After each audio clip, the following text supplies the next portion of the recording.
Dominique et Nique s'en allait tout simplement, oh Dieu, pauvre et chantant. Bien-aimés du Seigneur, la parole qui nous est proposée en ce jour est une parole de l'évangile de Marc qui est située entre l'envoi des disciples de Jésus en mission et leur retour. Et cela nous raconte, ce passage, nous raconte le martyre de Jean le Baptiste, comme pour affirmer que, en réalité, le martyre fait partie intégrante de la mission du disciple. L'occasion du récit est donnée par l'évangéliste lui-même. La célébrité de Jésus a commencé à inquiéter Hérode. Alors Hérode se posait plein de questions.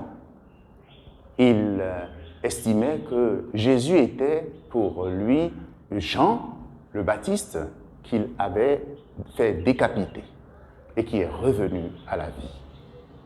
Le contexte prophétique de l'époque est celui de l'attente d'un prophète qui viendra faire entendre la parole du Seigneur au peuple d'Israël. Or, toute l'Écriture témoigne qu'une fatalité, une condamnation est attachée à la mission prophétique.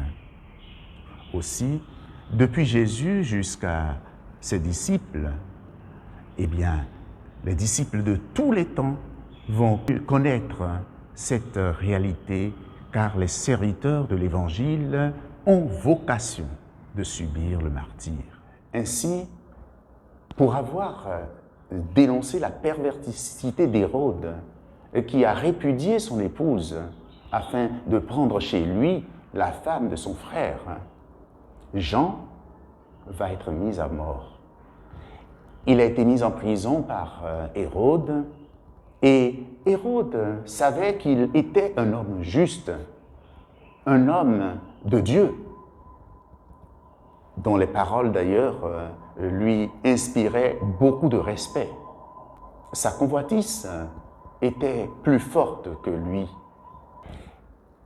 Il aimerait protéger Jean, mais il avait besoin d'Hérodiade pour asseoir son pouvoir. Chose étonnante, la grâce éphémère d'une petite fille va provoquer l'aveuglement d'Hérode et étouffer en son cœur la conscience divine nécessaire à l'exercice du pouvoir royal.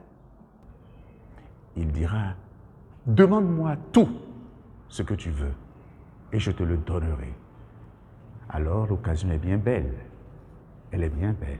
Par ses prouesses, la fille d'Hérodiade estoque au roi un serment dont va se saisir sa mère pour faire décapiter le Baptiste. Le Baptiste était devenu gênant, mais le prix était très lourd. Le sang d'un prisonnier inoffensif, impuissant, dont la seule arme était sa parole qui invite à la conversion. C'est encore aujourd'hui le sort qui est réservé à tous les prophètes, sœurs et frères. Hérode avait encore la possibilité de révoquer son serment, mais il ne le fera pas. Il n'était pas prêt à s'humilier devant ses convives. Il choisit donc d'assumer. Il choisit donc d'affirmer son autorité aux yeux des invités.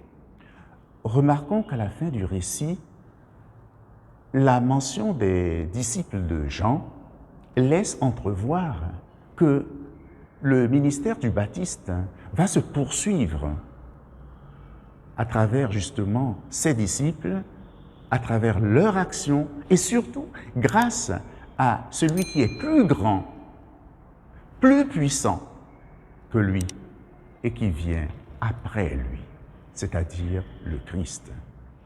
En définitive, le martyre du Baptiste annonce déjà la condamnation, la passion, la mort en croix et la résurrection du Christ.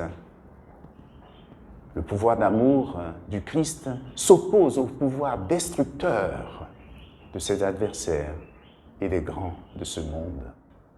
Et en cela, tout baptisé est un prophète pour sa société.